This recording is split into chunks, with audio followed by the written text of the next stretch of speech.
Hey, what's going on, everyone? Today we got tons of huge news for TFT, most importantly being the Set 18 reveal. It's going to be called Enchanted Wilds. So we're going to be mainly covering the new mechanic, what's changing, all the traits, champions, and augments that are going to be in the new set, and also cover some other topics such as TFT moving to its own client, a new type of pay-to-enter TFT tournament, the departure of Mortdog, and much, much more. But the main focus is going to be on the new set, Set 18. I just figured we'd do everything all in one, but get some snacks out because we are going to be covering literally everything, and there is a lot to cover in this set. So first things first, Enchanted Wilds. The carousel is going to be making a comeback. I know a lot of people missed the carousel, but because of the way Set 17 worked, we didn't need carousels, but they're bringing them back. I personally do not like carousels. I thought I would miss them, but turns out I don't because I thought they saved a ton of time for everyone, but they're going to be bringing that back. The new set mechanic is going to be called Wisp. So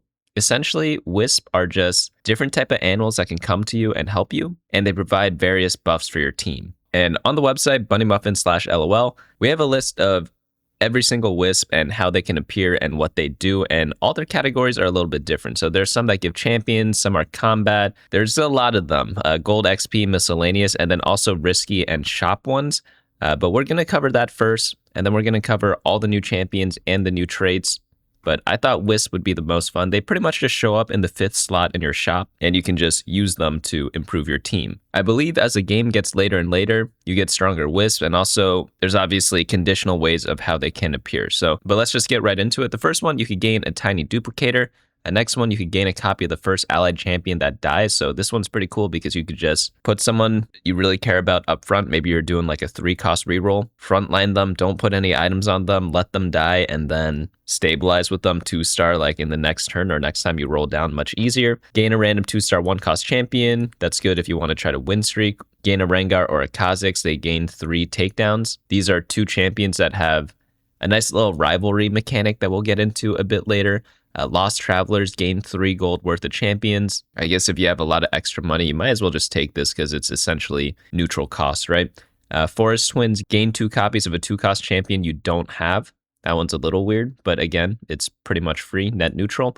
Field of Mice, gain a tiny duplicator for each unique 1-cost champion you field. And to get this, you need to have 2 or more 1-costs on board last combat. By the way, this Forest Twins one, I could see this one being a tilter because imagine someone else gets this and they get exactly what they needed. And then you get it, you get 4 gold, so you essentially just sell it. Forest Guide, gain a random 4-cost champion. Obviously only good in the early game. Solar Gift, gain a Leona, Sejuani, and a Kale. Journeyman, gain a random 2-star 2-cost champion. Big Guns gain 2 random 1-star 4-cost champions. A lot of these seem to be net neutral, but Smurfing gain a random 5-cost champion. Wow, that costs 8 gold, but you know what? That gold might be well worth it because we all know those times in like stage 3 where you like level up to level 7 really quickly.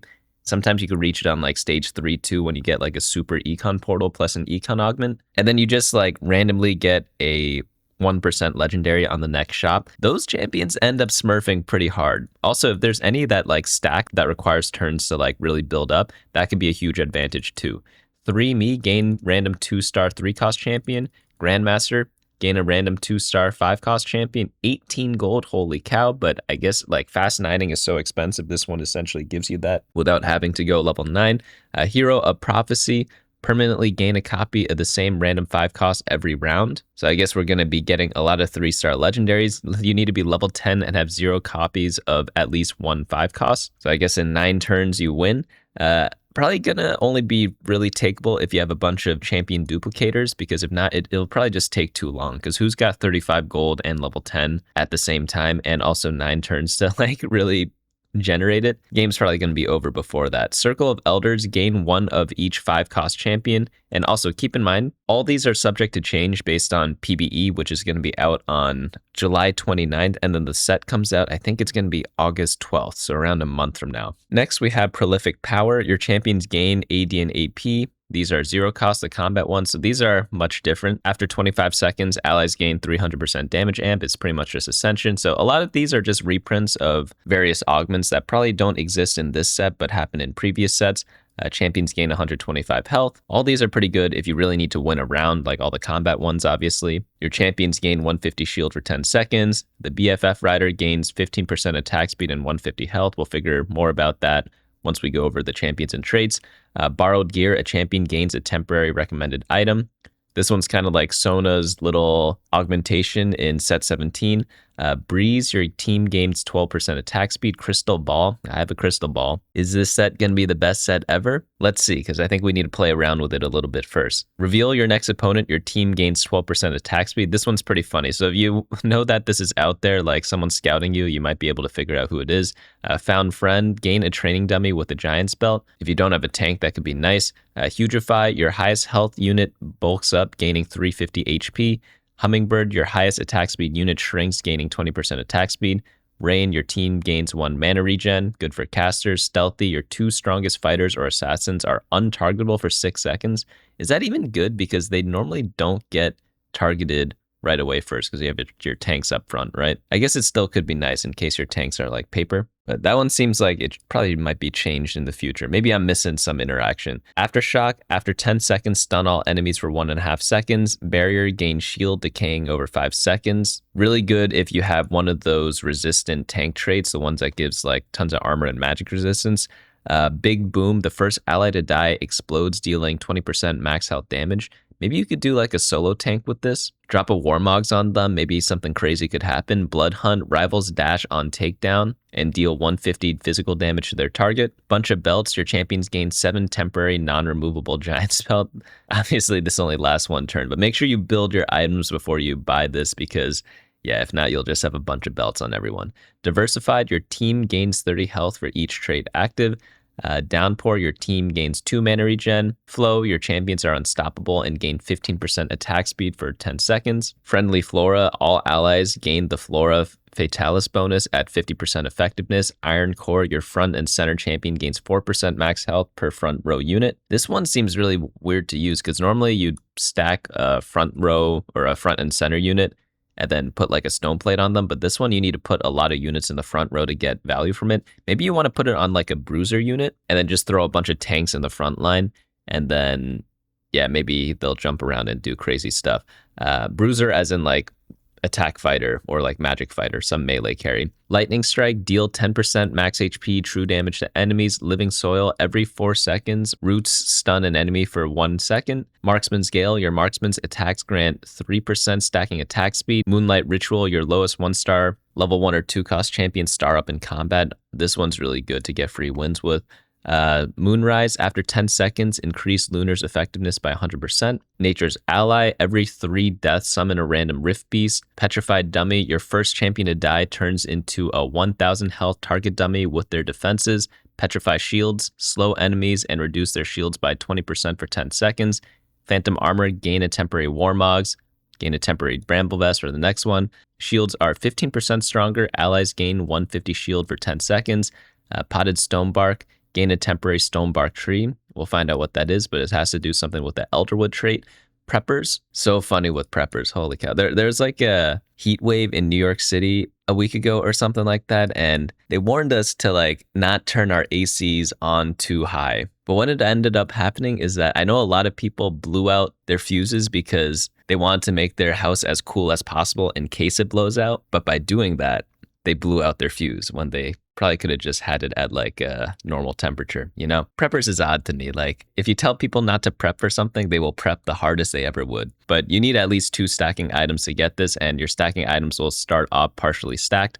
Quicken, on cast, your champions gain 25% attack speed for 3 seconds. Resistant, tanks reduce each instance of incoming damage by 15. Wow, that sounds like really, really, really, really, really good.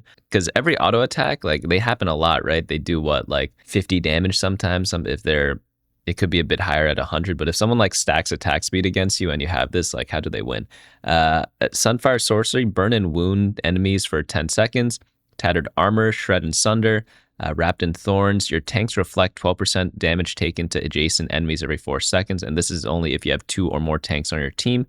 Bulwark, your tanks gain 20% max shield upon falling below 50% health. Counterspell, increase all enemies max mana by 15 until their next cast. That one's pretty cringe. Escalation, after 15 seconds of combat, your team gains 30% damage amp. Heroic Sacrifice, champions with 3 items gain heroic power, but other allies are sacrificed. Homing Fireflies, casters spawn a Firefly per 20 mana spend, each deal 150 magic damage. Gain the horse primal buff for combat. This is going to be with the primal trait, and horse is not chosen yet. Improved reach. Fighters gain 1 range. 2 or more fighters on the board need to be there. That one seems really good, but at the same time, plus range is something you kind of want to build around for, and just getting a wisp for 1 round isn't really going to be something to be built aroundable. Ironwood. Enemies attacking your highest health champion deal 10% less damage. Killing Frenzy. Execute targets under 10% health. They gain 15% attack speed on kill. Mana Rich Soil. Casters gain mana. Marksman's. There's one for Marksman as well for like doubling the attack. Memorial Dummy. Your first itemized tank spawns a dummy with their items on death. Mercenary Force. Gain 3% damage amp every 10 gold you have. Phantom Gloves. Gain a temporary Thieves Gloves. Potted Life Bloom. Gain a temporary Life Blossom. And this is with Elderwood. Regeneration. Your team heals 1% max health per second. This is going to be really good in the HP tank traits, whether it's like brawlers, bruisers, or whatever. Revenge. When an ally dies, your champions gain 4% stacking damage amp. Going to be really good in those like last stand type of champions. So if you have like a Hextech Gunblade on someone, you wait till everyone dies and they get the stacking damage buff. And then ideally they like 1v9 everyone or like 2v9 everyone. Scraps. 2 champions without items gain a temporary recommended item. I always like the scrap trait. They're kind of cool, but I like the one where you have like an incomplete item on them. Solitude's Cloak. Champions with no adjacent allies gain 10% max HP and damage amp. Standalone champions alone in the row gain 15% health and damage amp. Going to be extremely good in reroll comps, like especially 3-cost reroll where you only really care about 2 champions. You just put 1 in the front line, 1 in the back line, everyone else in between, and you just get super buffs on them. Star Power. Your team gains 10% AD and AP. Your 3-star units gain 25% AD and AP. Super critical. Your units gain precision. Tiger's Visit. You get the Tiger Primal buff. Training Yard. Gain 2 training dummies, each with a random tank item. Turtle's Visit. Gain a turtle primal buff for combat. I can't wait to find out what these primal buffs actually are. But Yordle Spirit. Allies have a 99% chance to dodge attacks for 4 seconds. And then next up, we have the 4-cost Back Row Star. Random back row champs gain 75% attack speed for 7 seconds. Booster Shot. Up to 2 1-star champions temporarily star up during combat. And for this one, you need 1 or more 1-star 3 to 5 cost champions on the board. Fae Federation. All your units gain 2 Fae Pixies this round. You need the Fae trait active. Fellowship. Champions gain 4% max health shield and 4% damage amp per adjacent ally. Giant Growth. Your highest health champion gains 600 health and grows in size. Super good for like the Giga Tank Stone Plate comps. Those are pretty fun, but this is only for a turn, you know. Giant's Aura. Your highest health ally deals 2% max health damage per second in an area. Hero's Entrance. After 8 seconds, your leftmost bench champion joins combat with 2 items. Oh, it'd be cool if they like slammed down or something and like maybe didn't have items. Melting Resistances. Burning enemies lose 3 armored magic resist per second. You need Inferno active for that. Minion Horde. Spawn 4 minions. Oh yeah, I forgot to mention, like the theme of this set is like all the jungle camps and stuff like that. You'll see with the champions later on. I don't remember what all of them were, but like we'll find out. I know like dragons in the game, raptors, things like that, because it's a nature themed set. There are actually also bunnies in the game. Like some of the Wisps are like bunnies. I forgot to mention that before, but yeah, pretty important for this channel. Phantom Splash. At combat, startup with 2 inactive traits at the lowest level. Snack time. I've been eating a lot of like pork rinds recently for like a snack. I don't know if it's like good or bad or whatever, but like they're so good. I don't know why. I just keep eating them. The BFF eats enemies he damages under 10% max health, and you need the Sprykin trait active.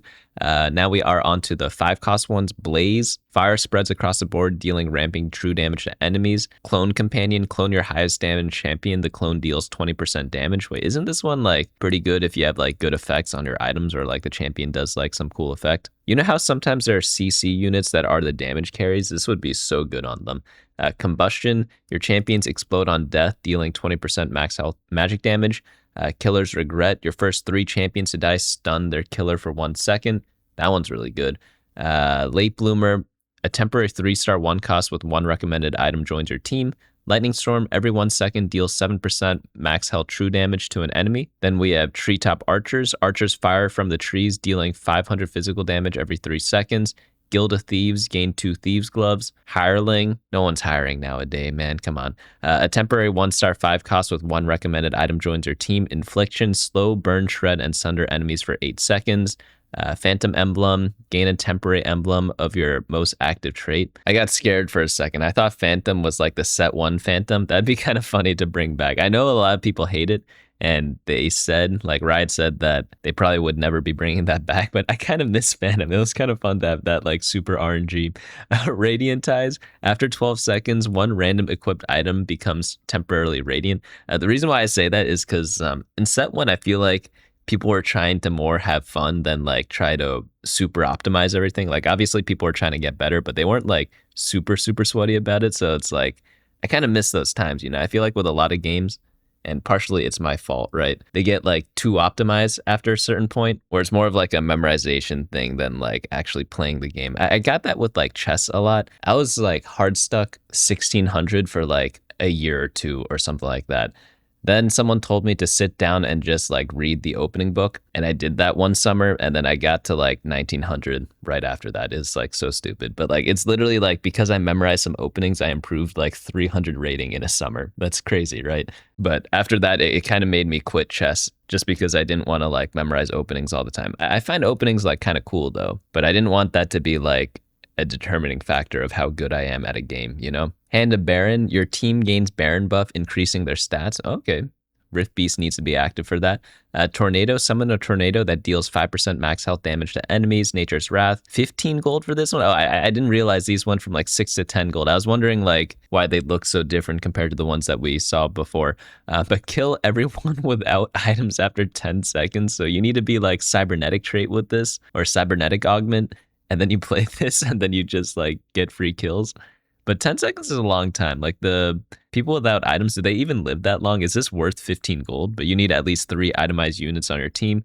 Coin flip, okay, we're on to the golden XP ones now. Flip a coin, gain a gold if it's heads, all right. Golden altar, gain a gold based on Eldritch sacrifices, costs, and star level. Eldritch needs to be active for that. By the way, for all this coin flip stuff, they introduced a bunch of them in the last 2 sets, I believe, and I used to hate them, but then I realized how many mistakes I make in a game where I lose 1 gold for fun.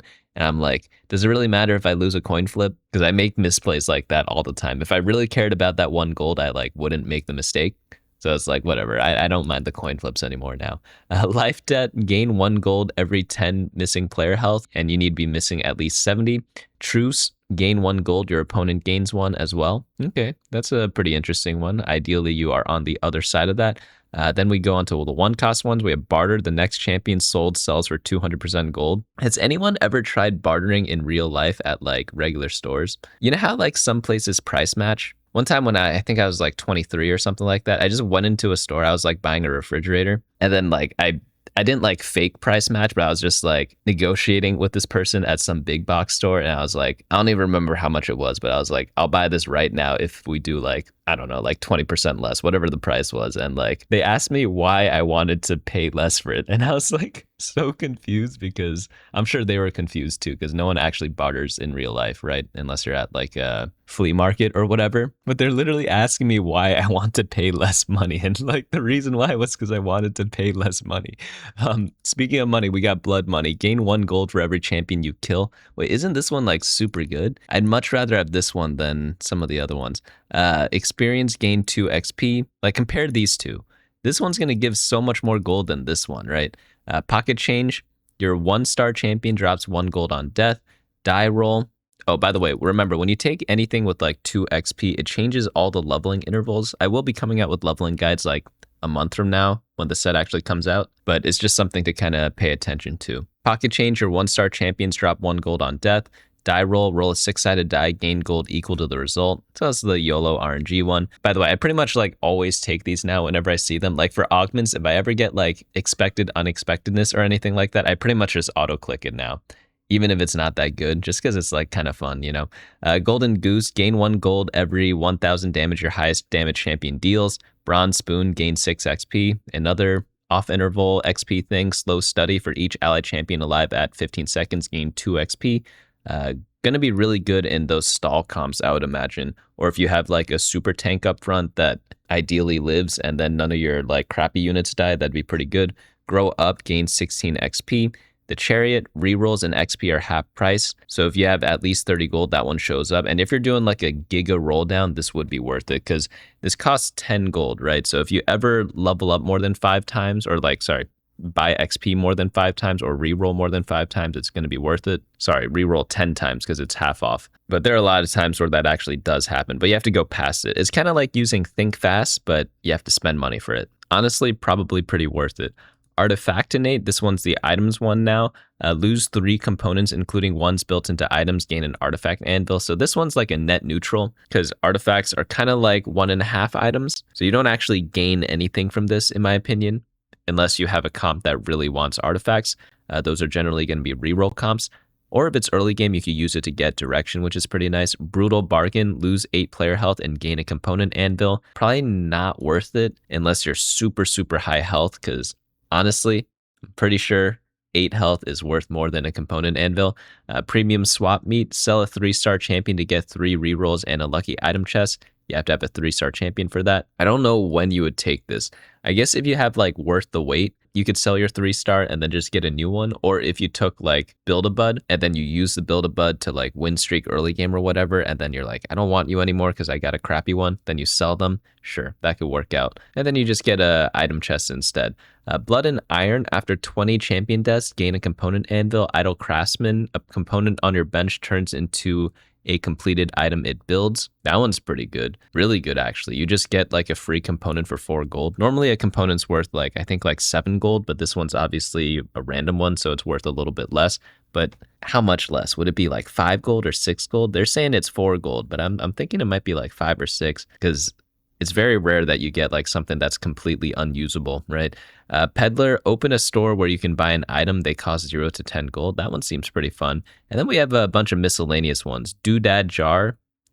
I'm actually surprised, like after reading all the item ones, there isn't one that's like turn something radiant or something like that. But Doodad's Jar, gain 1 random consumable that gives armor, magic resist, or health. Early Fix, gain 1 Reforger. Forest Mage, fill your shop with 5 Wisps. You can cast 1 of them. Knickknack Jar, gain 1 random consumable that give attack damage or attack speed. Salvager, any unit you bench have items removed and broken apart. Sinister Deal, lose 3 player health, gain 2 gold. Thingamajig Jar, gain 1 random consumable that gives AP or mana regen. Touch Grass, I probably should do that a little bit more often. Gain 5 gold and disable all actions. After 15 seconds, gain 2 instead. Needs to be at the start of the round, reroll, or first 2 seconds of planning. By the way, like anyone live in a city and it's like literally impossible to touch grass, like I'm not gonna go to the park every day, you know? I know it's like a term or whatever. It's not, they don't mean it literally, but I feel like it probably would be good to do it, you know? But if you live in a city, it's like pretty much literally impossible to do it every day. Blast Potion. This one's going to be the 1 gold ones. Gain an equipable 1-time use blast potion. Well, I guess we'll have to figure out what that is. I'm not sure what a blast potion is. They don't really go into that here. Consumable shop. Open a store where you can spend gold to buy a consumable. Fairy Flight. Attract 100% more Fey pixels this combat. Health potion. Gain an equipable 1-time use health potion. Knickknack Bag. Gain 2 random consumables that give attack damage or attack speed. Gain a random Wisp. Mana Potion, gain a Mana Potion. Protective Ritual, reduce any player damage taken this turn by 3, and you need Coven for that. Double Up, the next Wisp bot activates twice and costs double. This one costs 2 gold now. Greater Chaos, you get 2 random Wisps. That one's gotta be really good, right? I guess it could be anything. There's no way this is true random, right? It's probably like a fake random, so you can't get like 2 extremely OP ones. Healing Pool, gain 5 player health, and you need to be at least missing 10. Going to be really good for the fortune type traits if you ever get those. Terraforming, like you pretty much win the game if you get that, right? Terraforming, gain 5 green feather seeds at the start of combat, and you need green feather active for that. I'm guessing that's with Ivern. Doodad Bag, gain 3 random consumables that give armor, magic resist, or health. New and improved, gain a pocket recombobulator. Potion craft, gain 3 equipable potions. Thingamajig, same thing, but it gives 3 as the other one. Minor blood ritual, lose 3 health, gain a duplicator. Lose 9 health, gain a duplicator. This one's the other one. Doodad Sack, gain 5 random consumables that give armor, magic resist, or health. Knickknack Sack, same thing. Thingamajig, same thing as the other one, but you get more. Fake Level, this one's going to cost 10 gold. You're temporarily level 10, and you have to not be level 10 to get that. Is this like, I guess it's good, right? If you really need to win a round, I guess that's worth 10 gold sometimes. Like if you're about to die, yeah, sure, that could work. Abandon ship, sell your board and bench, gain 10 gold, 10 XP, and 5 rerolls. I'm kind of curious about this one. You just get so much, right? Like it's kind of like restart mission, except you just get, what was it, 25 or like 30 gold worth of stuff. Yeah, you get 30 gold for free. It costs 0. Wait, isn't that like really good? That's got to be really good, right? Drought, add 2 to your loss streak. Okay, that could be fun. Essence theft, gain 50% Coven essence this combat. You need Coven trait active. I think Coven's the fortune trait, but we'll get into that in a little bit. Fertilize, gain 1 XP for each enemy that dies. Flip Frenzy, flip a coin, gain 1 gold of its heads, continue until you flip tails. Okay, interesting. Flood, add 2 to your win streak, and this one's only if you're on no streak or on a win streak. Major Polymorph, a 4 cost you permanently have transforms into a 5 cost. Minor Gambit, if you win the next player combat, gain 2 gold. Wait, this one's awful. I guess you could buy one in your shop and then use it. Minor Polymorph, same thing, but 1 to 2 costs. Regular Polymorph is 2 to 3.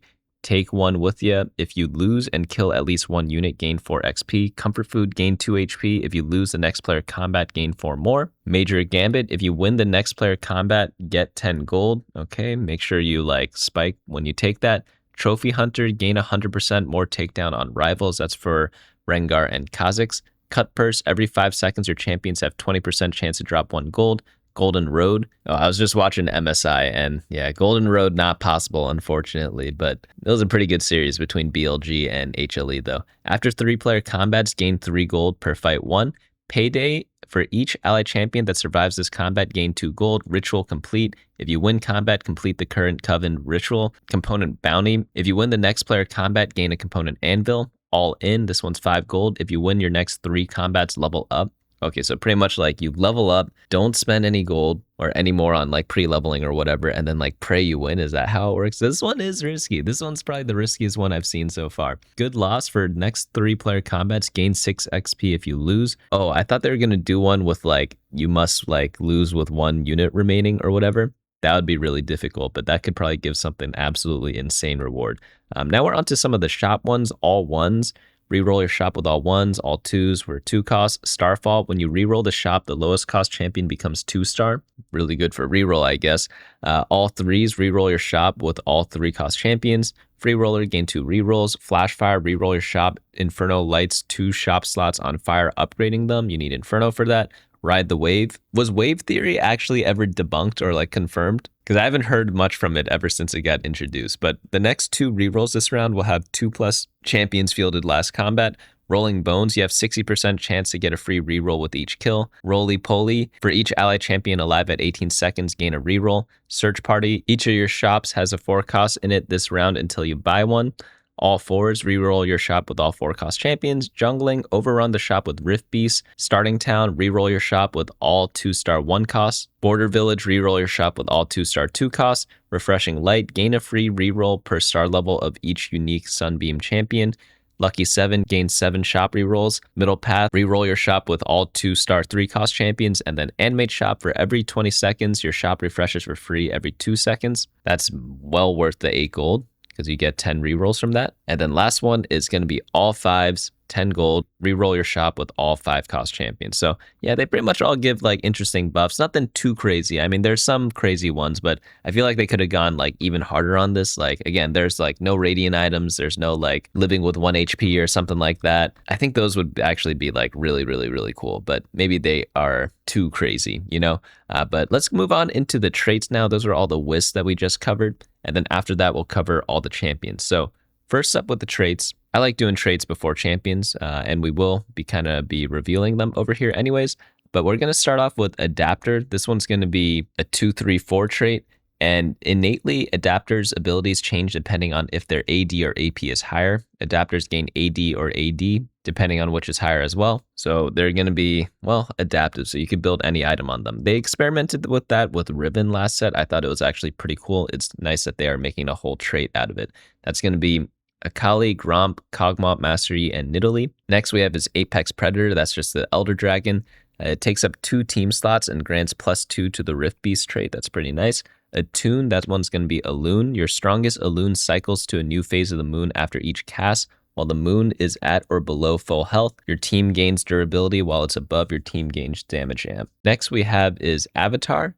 Having an avatar on your bench or board transforms all other avatars in your shop to the trait of the avatar. Only one person can have an avatar with a given trait. And then that's just the Lux one. So these are all the legendary ones. I heard Lux is like an everything champion. So we'll kind of look at her a bit later. Blossom, after combat, your Wisp are empowered. Blossom champions gain AD and AP and max health. This one's a 3, 5, 7, 9, 11. I guess getting to 11 is going to be pretty difficult, but there must be some way to kind of get there a little bit faster. Karma, Yorick, Yunara, Master Yi, Ari, Set, Ashe, and Lux for that. Bounty Seeker, this one's Draven. Choose a bounty. Your strongest Draven can progress on a bounty to earn its reward. Upon completing a bounty, choose another. Then we have Brawlers. That's just like the tank trait for HP. Kabuko, Rek'Sai, Alistar, Krugs, Set, and Gnar. Caustic, these units damage, shred, and sunder enemies for a few seconds. That's going to be just Kog'Maw. Coven, this one's going to be, again, the Fortune trait. Gather Essence by killing champions plus more by losing player combat. Beginning at Essence, choose to convert Essence to rewards or continue gathering Essence. Each reward requires increasing amounts of Essence. That one's going to be Camille, Caitlyn, Elise, Cassio, Morgana, and Lux.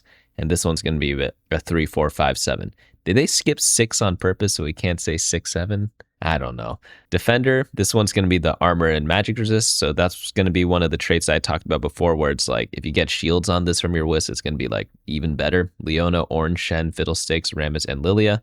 Eclipse, after each seconds of combat, the Eclipse kills the lowest health enemy, repeating every few seconds. Elderwood, this one's the one that they talked about a ton, but you gain placeable Elderwood plants, a Stonebark tree, and a Light Bloom. At 3, you could get 2 of them, and then 7, you get a Deepwood Protector, and then you get 2 stars and 3 stars when you upgrade them. And then plants gain max health and ability power per Elderwood star level. This one's going to be Ornn, Xayah, Alistar, LeBlanc, Hecarim, Ezreal, Gnar, and Lux. Eldritch, this one's going to be, I think, the summon one, right? No. The ally on the Eldritch Hex is sacrificed at combat start, granting your team health. And then Eldritch champions gain additional stats based on the sacrifice's role, star level, and cost. So 4 and 6, the bonus gets stronger. That's going to be Rek'Sai, Veigar, Warwick, Azir, Malphite, and Lux. Emerald Aspect, that's going to be Taric. Drag an ally onto your strongest Taric to pair them, granting the ally powerful bonuses from Taric's ability. Executioner, executioners gain precision and critical strike chance. And then you could get bonus true damage, then you get a bleed. But this is going to be the crit trait of the set. That one's going to be Yunara, Azir, Ezreal, Soraka, and Kennen. Next up, we have is Faye. Your team's damage, healing, and shielding attracts pixies. Each pixie grants Faye champions AD and AP, and after they fall below a certain amount of health, they heal for each pixie. This one's going to be a 2-4. Rakan, Xayah, Tristana, Lilia, and Lux. Oh, is there going to be some sort of Rakan Xayah reroll? There's got to be something like that, right? I mean, they're both 1 cost. If that doesn't exist, like, sue me, you know? Floral Fatalis, champions harvest enemies on takedown, gaining mana and max health at 2. That's going to be Fiddlesticks and Soraka, so that's going to be a stacking trait. Greenfather, yep, that one was going to be Ivern. Gain a seed when your strongest Ivern casts plus every combat. And then Ivern uses seeds to grow a hex on your board that grants a bonus to its occupant. So the longer you have Ivern on your board, the more benefits you get. He's one of the ones that I talked about earlier where it's like, if you get a Wisp that gives you a random 5 cost and you get Ivern, it's going to be really good the earlier you get it. Similar to Graves last set because you could buy more upgrades on him. This time it's going to be Ivern. He's going to be buffing your board up bigly. Also, if he fills up your whole board, I heard there's like an Easter egg, like where you pretty much win the game. Hunters gain attack damage. If a hunter hasn't swapped targets for a few seconds, they gain damage amp. That's going to be a 2, 3, 4, 5. Cinderling, Caitlyn, Tristana, Sivir, and Ashe. Inferno, this one was talked about a lot in the Wisp, but you get burn and wound enemies for whatever many seconds, and then Inferno's burn stacks with other burns. And then also if you have 3 of them, some of your shop slots without an Inferno champion ignite, rolling a champion 1 tier higher. That's kind of cool. We got Akali, Varus, Shen, Amumu, Kennen, and Lux. This one's going to be a 2, 3, 5, 7. Invoker, your team gains mana regen, increase for Invokers, 2, 3, 4, 5.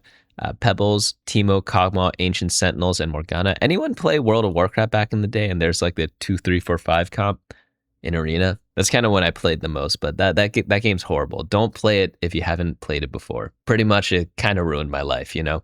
Juggernaut, your team gains durability. Juggernauts gain more. Breakpoint's going to be 2, 4, 6, just like generic tank trait. This one has been around in the past. Rakan, Yorick, Scuttle Crab, Sejuani, Vi, Amumu, and Maokai. Lunar champions and adjacent allies gain attack speed and ability power. Lunar champions gain more. The moon brings death and I don't know what this is. Syzygy? Synergy? Is this synergy? I don't know.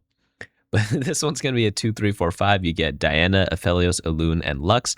Monoliths gain armor and magic resistance for each enemy targeting them. That one's going to be Malphite.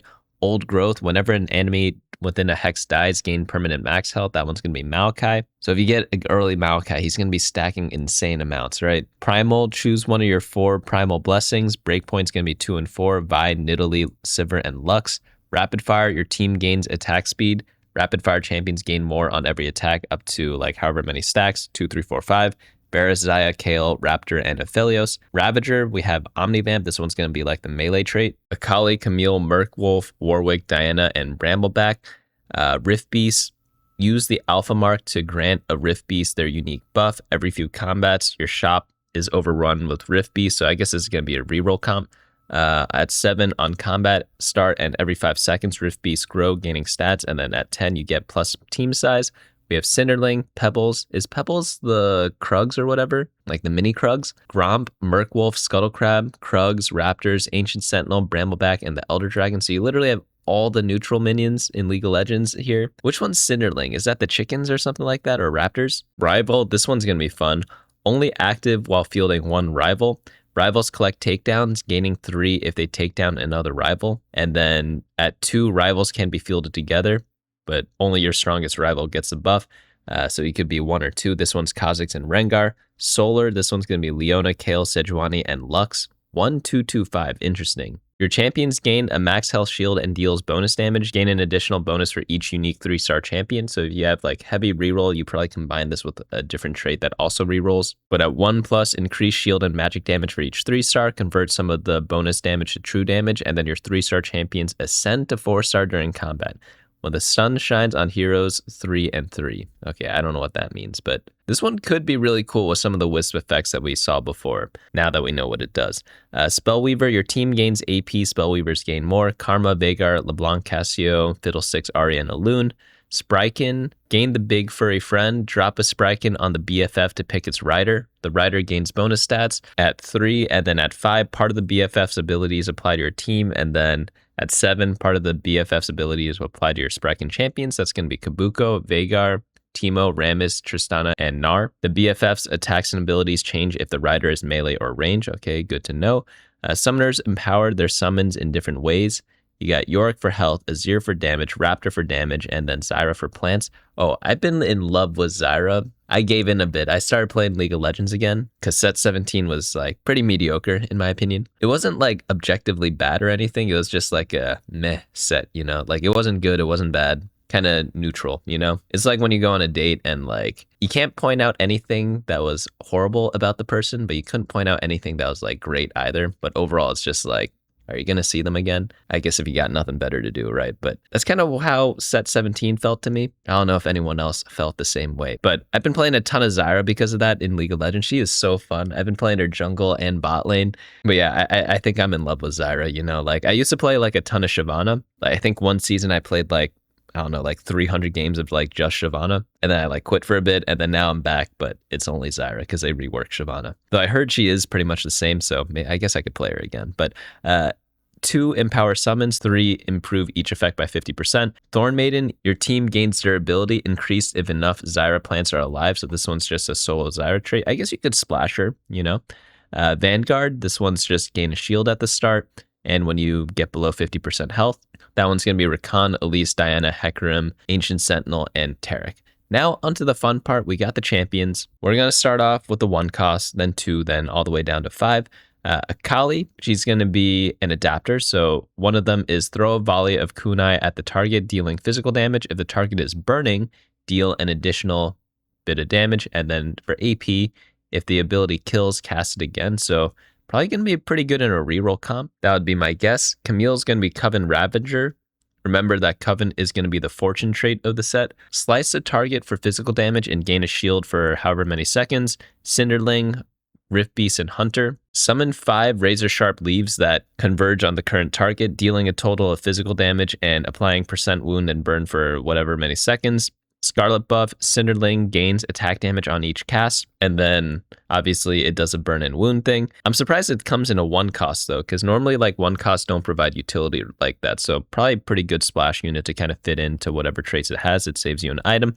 Karma, 1 gold, Blossom Spellweaver, Karmic Bond, tether the current target, dealing magic damage over time, and then release a burst of power around them, dealing magic damage to all enemies in a hex radius and slowing them for a few seconds. Kabuko, Spriken Brawler, Dance of Life, restore health over time. The next attack is replaced with a bash that deals magic damage. Leona, Solar Defender, Shield Bash, passive at the start of combat with bonus armor and magic resist that decays over a few seconds.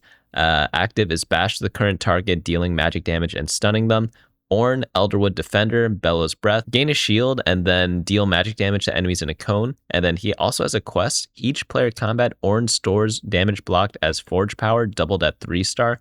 Gain an artifact anvil at the first time Forge Power reaches. Okay, that sentence wasn't really English, but you have a quest. If you get it, you get an artifact item. Pretty cool stuff. There must be something that happens after that too, though, right? Pebbles, Rift Beast, and Invoker begin consuming max mana per second and channeling a laser on the target. Each second while casting, deal magic damage to them and reduce their magic resistance. Teal buff, gain mana regen for each second channeled. Rakan, Fae, Juggernaut, and Vanguard. So this one's pretty much like a super tank. Gain shield, and then grant the ally who has dealt the most damage this combat decaying attack speed. Okay, obviously going to be great with Xayah.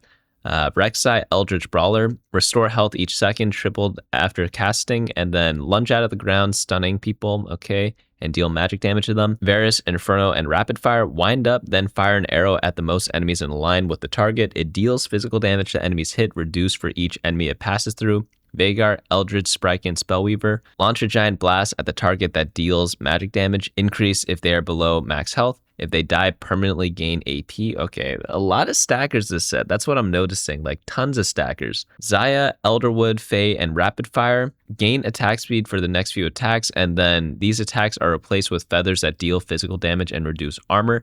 So yeah, you want Rage Blade on her. That's pretty much what I'm seeing, right? Because even though you gain attack speed already from the ability, I'm pretty sure you want to just throw out as many feathers as possible and keep casting. Maybe Rune-Ons or Kraken Slayer is going to be good too. Yorick, Blossom, Juggernaut, and Summoner. On death, spawn a Spirit Walker with max health, and then his active is restore health and strike the target, dealing physical damage. Alistair is going to be an Elderwood Brawler. We're on to 2 costs now, but you roar, restoring health, cleansing disables, and healing the 2 lowest percent health allies, then slam the target, dealing magic damage and stunning them. All right, that's a lot of stuff. Caitlyn, Coven, and Hunter. Every third attack is replaced with a headshot that deals physical damage, so I'm guessing she's manaless. Elise is going to be Coven Vanguard. So there are 2 Coven, 2 costs. Okay, interesting. Transform into a spider and gain max health. Attacks while in spider form deal bonus magic damage and heal. Subsequent casts grant decaying attack speed. Gromp, Adapter, and Rift Beast. Belchy Bubble. Belch a Noxus Bubble at the current target that explodes on the first enemy hit, dealing magic damage. And then enemies within 1 radius of the explosion take magic damage. And then the other adapter is heavily slow the target. Purple buff, every few seconds, Gromp gains ability power. Kayle, Solar Rapid Fire. She's going to be one of those Ascension champions. Kayle ascends based on her star level, granting her stacking bonuses. First one is attack steal bonus magic damage. Second is attack shred enemies hit. And then third is attack fires and waves, dealing magic damage to other units hit. And then fourth is gain infinite range. What? Infinite range? Oh my god. And then every third wave is much larger. That is insane. If you ever get 4-star Kayle, maybe you get worth the wait Kayle or something like that. Or like you use one of those Wisps that upgrade to 4 costs. That could be pretty cool. LeBlanc, Elderwood, and Spellweaver. Wait, she's not a Coven? Okay, I don't know what a Coven is anymore. Mirror Image passive. After player combat, your strongest LeBlanc has a chance to create a copy of an ally on your board, increased by per takedown. Active is launch a mirror image at the target, dealing magic damage to adjacent enemies. Merkwolf, Rift Beast, and Ravager, Rending Claw, leap to the lowest health enemy within a few hexes and deal physical damage. The next attack deals bonus physical damage. And then Grey Buff is gain precision and critical strike, increased based on missing health. So probably going to be really good in like stage 3, I'm guessing, and stage 2, because all these assassins are generally like really good in those stages in the early game. Scuttle Crab, Rift Beast, and Juggernaut. Can you dig it? Attacks are replaced by a dance that deal physical damage to all adjacent enemies. Wait, are we not going to have Scuttle Puddle because Scuttle Crab's in the game now? Maybe they call it something else, but active is Burrow Underground, gaining durability and healing. Green buff, when allies fall below a certain amount of health, they restore max health. Sejuani, Solar, and Juggernaut. Gain shield and then cleave in a cone, dealing magic damage, and strike in a line, dealing magic damage to enemies hit. Shen, Inferno, Defender. Grant a shield to Shen and a nearby damage ally. Both of their next attacks gain attack speed and deal bonus magic damage. Teemo, wait, Teemo's in the game? Spriken and Invoker. What is a Spriken? Can someone explain that to me? Fungus Among Us. Throw 2 clusters of mushrooms that deal magic damage to the nearest enemies, and then hurl a giant mushroom that deals magic damage to the target. Each cast has a chance to forage an extra mushroom that can be collected for bonus effects. Red is reroll, green is Tactician's health, and yellow is XP. Warwick, Eldritch, and Ravager, Jaws of the Beast, bite the current target, dealing physical damage and healing based on the damage dealt. Gain attack speed for the rest of combat. Yunara, Blossom, and Executioner. Dash, then launch an orb at the current target that deals physical damage and splits damage to nearby enemies. Is that going to be good? Like, a lot of these 2-cost units, they seem to be like damage focused. I wonder if there's going to be that many viable rerolls, because historically there have not been. Now on to 3-cost, we got Azir. A Rise, going to be Eldritch, Executioner, and a Summoner. I love Summoner traits so much back in the day. What was it, set 2, where you could summon like a ton of stuff? Gain attack speed and summon soldiers for each attack. These attacks are replaced by commands which direct each soldier to deal magic damage per attack. Cassiopeia, Coven Spellweaver. Poison the target and the nearest non-poison enemy, dealing magic damage over a few seconds, and the poison stack, so she's going to be really good maybe with like an Archangels or something like that. You go like really deep into the stacking, like Archangels and Hextech Gunblade or something like that. Or you just use her as a tank killer maybe. Does it mean it stacks on one person or it can stack on everyone? Maybe it stacks on everyone. Diana is Lunar, Ravager, and Vanguard. Gain a shield and then send out Moonlight Orbs to the closest enemies, dealing magic damage. Fiddlesticks, reduce the magic resistance of nearby enemies and then drain life from them over a few seconds. Healing for health and dealing magic damage over the duration. Hecarim, Elderwood, and Vanguard. Gain armor and MR for 3 seconds and restore health, and then launch Spectral Riders at nearest enemies and deal magic damage and stun them for a few seconds. Kha'Zix, going to be the rival. This one was one I was focused on the most, like Kha'Zix and Rengar. Probably going to be a cool interaction there, but leap to the furthest enemy, dealing magic damage, and then if they have no adjacent allies, deal bonus damage to them instead and gain mana. Interesting. Kha'Zix is an APs. I guess they needed 1 AP and 1 AD just to mix it up a little, make the rivalry a little bit more heated. Kog'Maw, Caustic Invoker, and Adapter. Launch acid at 2 nearest enemies, dealing physical damage. Enemies below max health take physical damage instead. I guess take more. And then Adapter is damages enemies over time instead of his AP. Krugs is going to be a Rift Brawler and Beast. On death, split into 2 Kruglets with health. Okay, that's pretty funny. Grant max health and then roll into the target, dealing damage. And then Slate buff. On death, Krugs and Kruglet shields allies for max health. Master Yi, Blossom, and Adapter. Every 3rd attack is a double strike that hits twice. On takedown, gain a burst of movement speed. Adapter is going to be double strikes, gain stacking attack speed, and then double strike, deal bonus damage and heal. Rammus, Sprite, and Defender. Defensive ball curl. Taunt, forcing enemies to attack this champion for a few seconds. Gain shield and armor and magic resistance. When the shield breaks, deal physical damage to enemies in a few hexes. Raptor, Rift Beast, Summoner, and Rapid Fire. Summon 4 untargetable tiny beaks nearby for a few seconds. Whenever raptors attack, tiny beaks attack the same enemy, dealing physical damage. So wait, are Cinderlings? Okay, maybe Cinderlings the red buff thing. Okay, I don't even know anymore. Orange buff is dealing physical damage, reducing the enemy's armor. Rengar, Savagery, jump to the lowest percent health enemy and stab them, dealing physical damage, and then heal for their missing health. Okay, so they kind of pretty much do the same thing, Rengar and Kha'Zix. They just jump around and kill stuff. Tristana, Faze, Spriken, and Hunter. Attach an explosive charge to the target, and when it's active, gain infinite range and attack speed. After the duration is over, the charge explodes and splits damage between all enemies within 2 hexes, dealing physical damage for each attack while casting. So what items do you want on it? If you reach infinite attack speed, I guess you want like a Kraken or something, but it also seems like she's a caster because the bomb does stuff, right? Is it like IE Kraken or something like that? I don't know. If an enemy with an explosive charge on them dies, it attaches to Tristana's new target.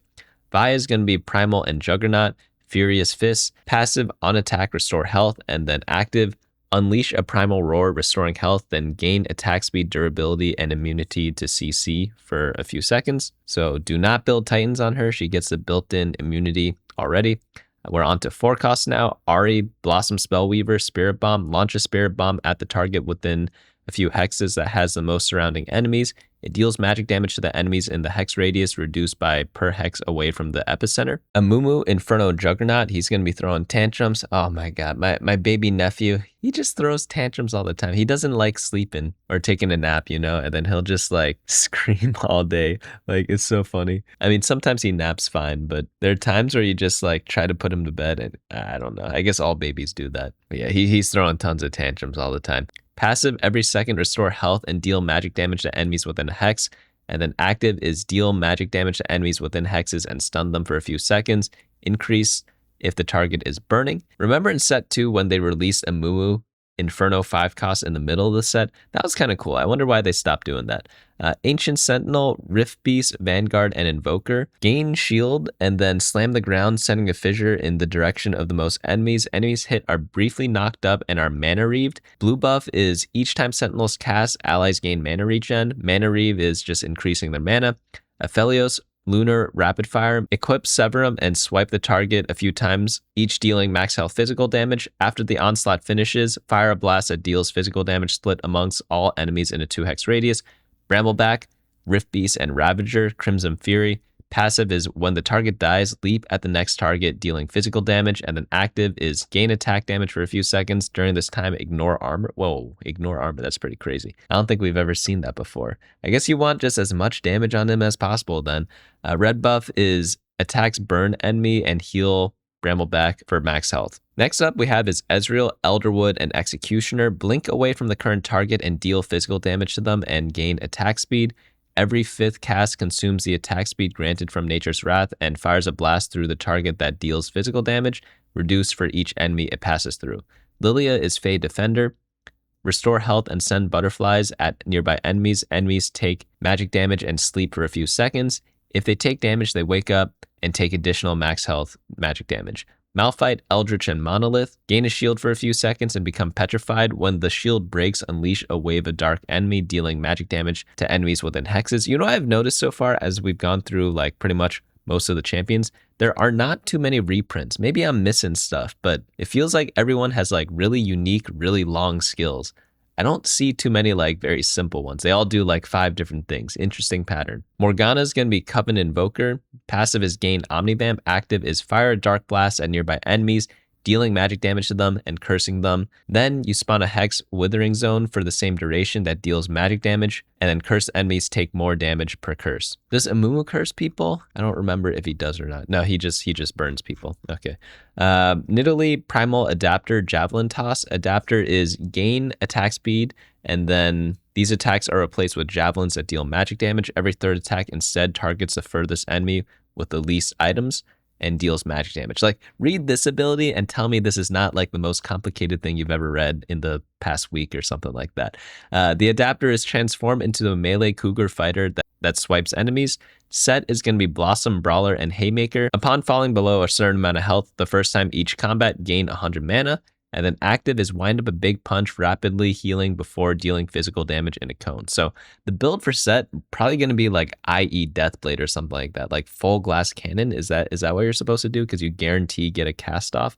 That could be pretty cool. Maybe you get a BT on it. Maybe IE Deathblade BT. It depends what percent it actually is because we don't know what it is at. But if you're guaranteed to cast, you want like as much damage as possible, right? But when you go below a certain health, you want to heal back up. It seems to me that could be something, but he's also a brawler, so that means he's going to be a tank.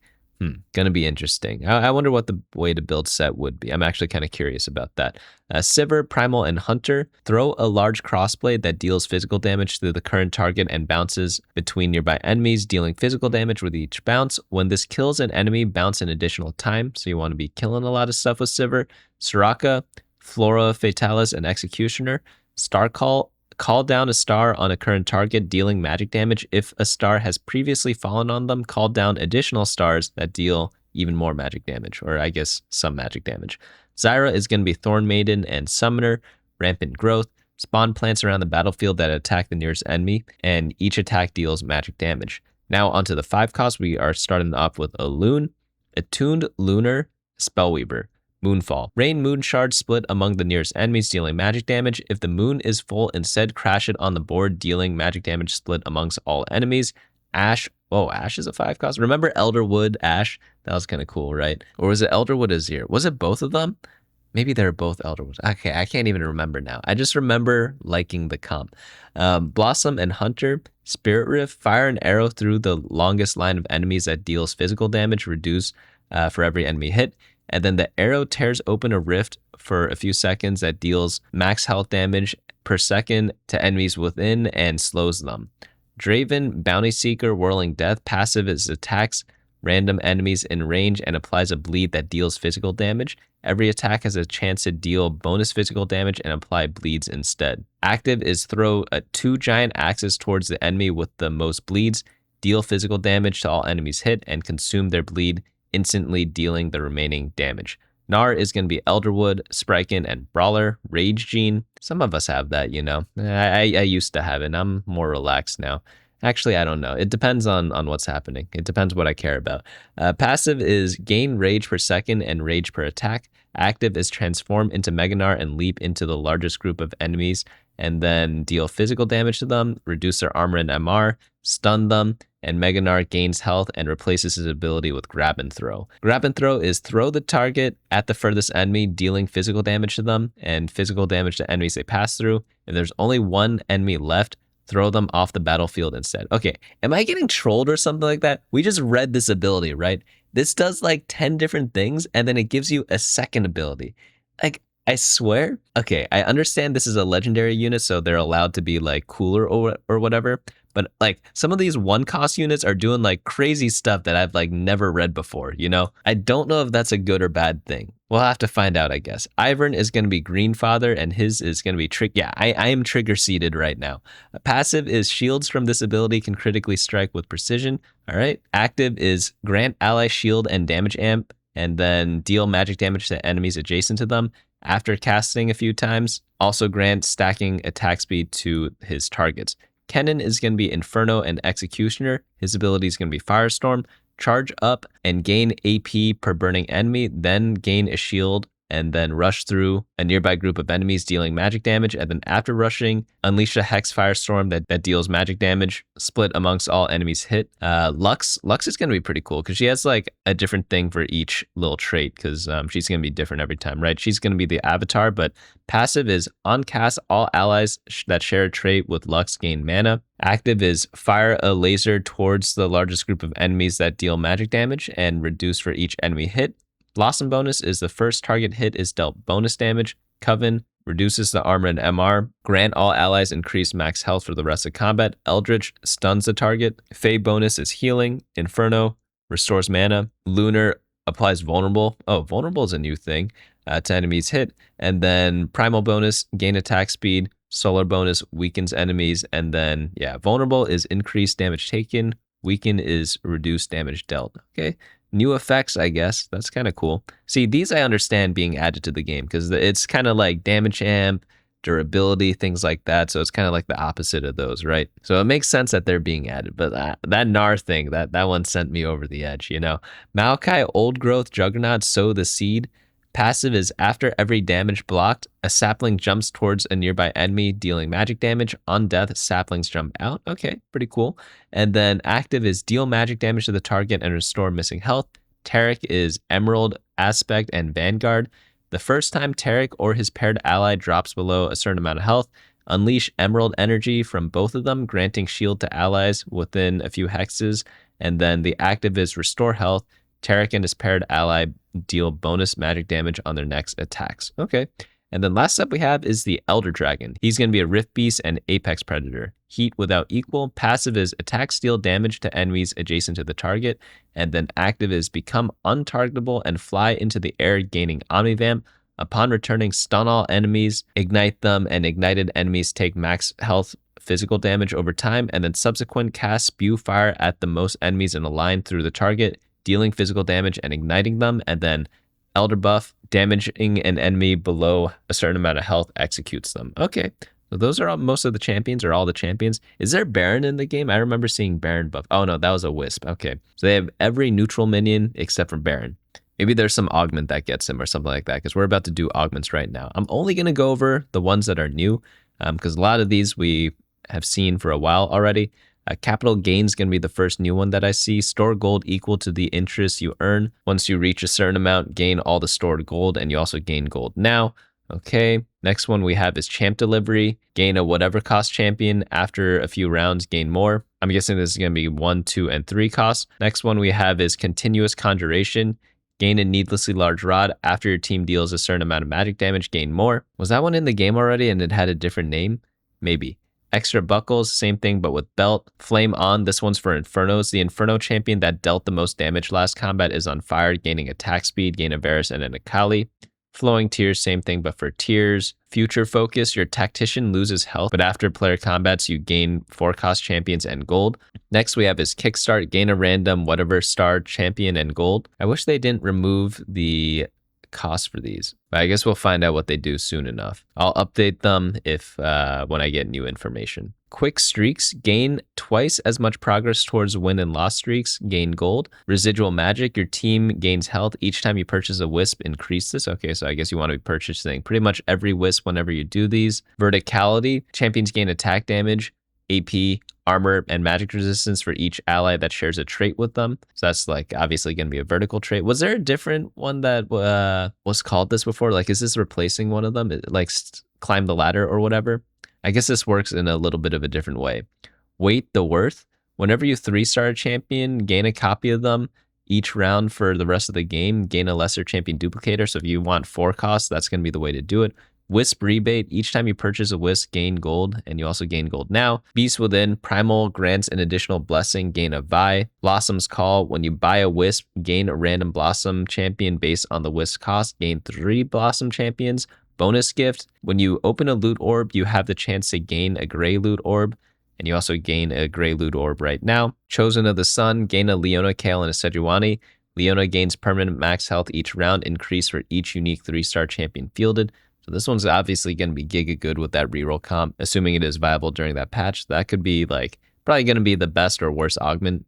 Each patch is going to be like you auto click or you never click. Consuming Flora, gain a Flora Fatalis emblem. The champion holding the emblem gains double the benefits from Flora Fatalis and also gains mana regen. Coven Acolyte, whenever you choose to continue gathering Coven Essence, heal Tactician's health, and gain a Camille, Elise, and Kaelin. Wait, that sounds so OP. Holy cow. They gotta adjust this, because this is like similar to the one they had in set 17. I forget which one it's called, but it's the one where you gain 5 health and also get 3 of the anima champions, but it's like pretty much the same thing as that. Dark Ritual, converting Coven Essence to rewards grants Coven champions ability power instead of loot. Gain a Camille, Elise, and Caitlyn. Embiggen, your Fey Pixies are larger and grant more AD and AP. Gain a Zion Rakan. Obviously, I probably want to try like a Zion Rakan reroll comp, would be pretty nice. Forcing, gain a random 4-cost champion. For each item equipped to that champion, your team gains health. So you have to keep it after you get that. Okay, that's risky to take. I don't know if this one's going to be good or not. I mean, there must be some way to do it, right? Like you'd probably just do play around that 4-cost, go fast 9, and then just equip items on it, play whatever random traits that legendaries match up with it for. Or ideally it's on a tank and then you could just use a tank and play any comp. Frontline Foundation is the same thing as the backline one, but it's like for frontline emblems instead. Item Extraction, the first time you sacrifice a champion in the Eldritch Hex, gain a copy of a random component that they were holding. Gain a Vhagar, Rek'Sai, and item removers. Jungle Pathing, gain a Pebble, Cinderling, a Scuttle Crab, and Merkwolf. Each time you level up, gain a new Rift Beast and gold. Nature's Shelter, champions that start combat adjacent to an Elderwood plant gain attack speed and heal a percent of their maximum health over time. Gain 3 Elderwood champions. Omega Rift Beast, you can now choose a second Alpha Rift Beast and you also gain 3 of them. Small Furry Friend, while Spriken is active, gain a second BFF summon that is as powerful. Gain 3 Sprikens. Sun and Moon, your lunar champions, gain health and damage amp for each unique solar champion fielded. So it's going to be 3 of them. I guess 4 if you play Lux, right? I wonder if that's going to be worth it. But you also gain a 2-star Leona, Kale, and an Aphelios. Sun and Moon, but the opposite. This one you get Leona, Kale, and Diana instead. Golden Dragon's going to be gain a Mogul's Mail. Champions holding Mogul's Mail take up an additional team slot but gain health and durability. Did they have this already? I forget. This sounds so familiar, but I don't think it was in last set, was it? Component quest, gain a random component and gold. The next 7 times you win a player combat, gain a different random component. Afterwards, gain a spatula. Okay, this one's pretty interesting because you can use it to like force an emblem comp, which is going to be guaranteed to happen because you get every component. Okay, yeah, I kind of like this one. And you also have to win, so you need to be strong for it. This one makes a lot of sense. Nesting anvils and nesting plus, gain an artifact anvil. After you open it, gain a completed item anvil. After that, you gain another component anvil. And then after that, you gain gold. So that's like 4 different things you can get.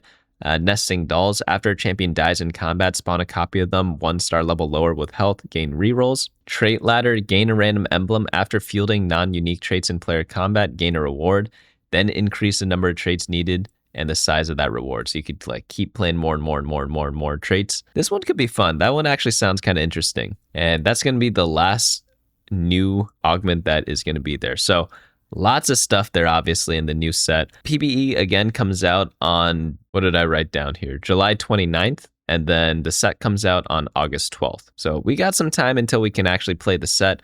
Hopefully it's going to be good. I'll be like announcing when it comes out, either on like Twitter or on my Discord, but there are obviously the TFT official announcements for that also. But I hope the set is good because set 17 was what I felt a little lackluster, but there are bunnies in this set, which is kind of cool. We'll have to see what the Wisps kind of do. I mean, we've read them, but it is different when you actually play it versus reading it, right? It's like when you read the manual of something and then you go try to fix it. And then you're like, oh, crap, it's like a lot different, you know? But I think the champion abilities are a little bit complicated for my taste. But it shouldn't matter because I mainly just play the comps that fit the trait. And if you read them, you read them. If you don't, like, I mean, you know the best in slots anyways because you're going to go to bunnymuffins.lol. I'll do the hard work, you know? And also, like, if you data check, it probably doesn't matter what the abilities do, right? But the other topics are going to be the change to Unreal Engine. Apparently, they're getting rid of Mac support for TFT. I'm very surprised by that because I know it's hard to like make things compatible for everything, but TFT is getting their own client. So we'll have to see how that works out. Ideally, it's a good thing, right? Because like I probably would not play League of Legends if I just opened a TFT client because that'll save me infinite time in my life if I don't play League. And I think TFT, you know, it is a legit game. It probably does deserve its own space. They're probably going to have like a Riot overall client and then it'll like lead to all their different games. That's my guess. I don't actually know.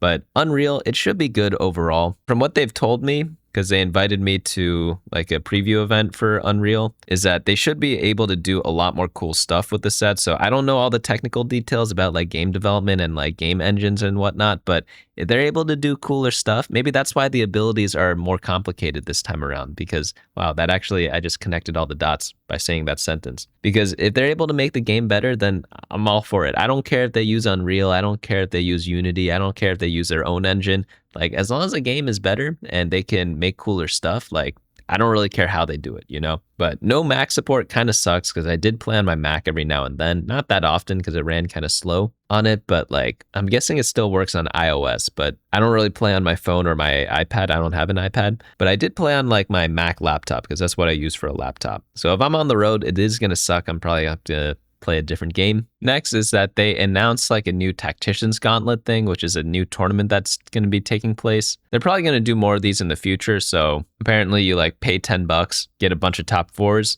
And then if you reach the final lobby, you get a bunch of rewards. I don't actually know what like the expected value or like what you need to place in order to make it worth it or not, but I guess you could check it out. They're probably going to do more of these in the future if it works out.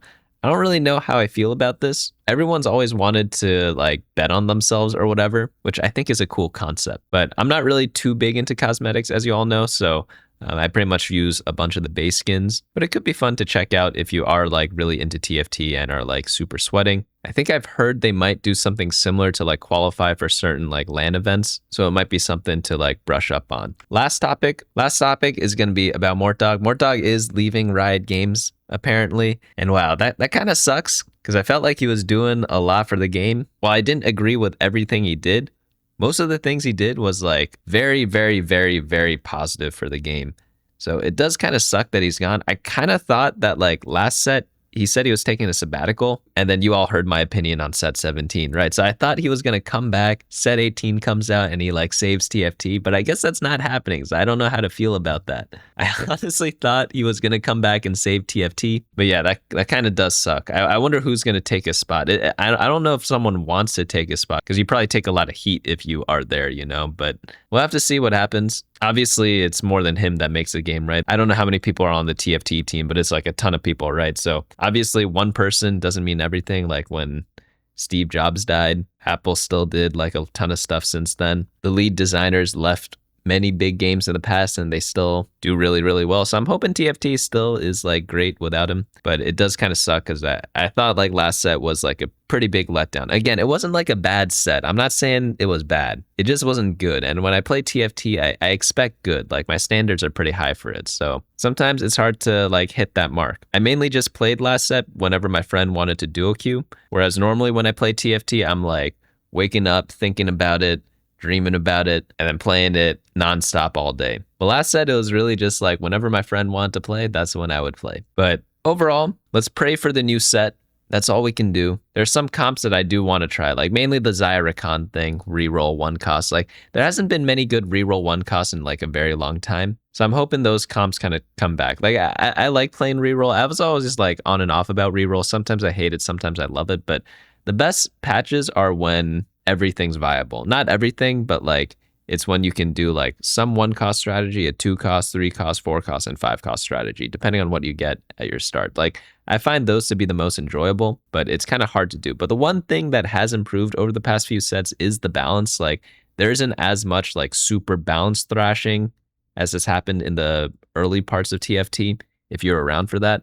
So there are some things that are a lot better, but despite that, like, I don't know, like, yeah, set 17 just could have been a lot better. And my favorite part about set 17 was no carousels because it saves so much time, but now they're bringing back carousels. So I don't know what that's quite about or what the rationale was. I guess I could ask and tell you guys. So if I do that, if I'm not lazy, I will go ahead and do that. But let me know what your thoughts are on the new set. Again, comes out in like 2 weeks. Or 3 weeks, and then the actual set comes out in like a month from now.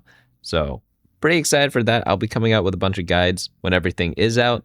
But apart from that, enjoy the last parts of set 17, and I will see you all in the next one.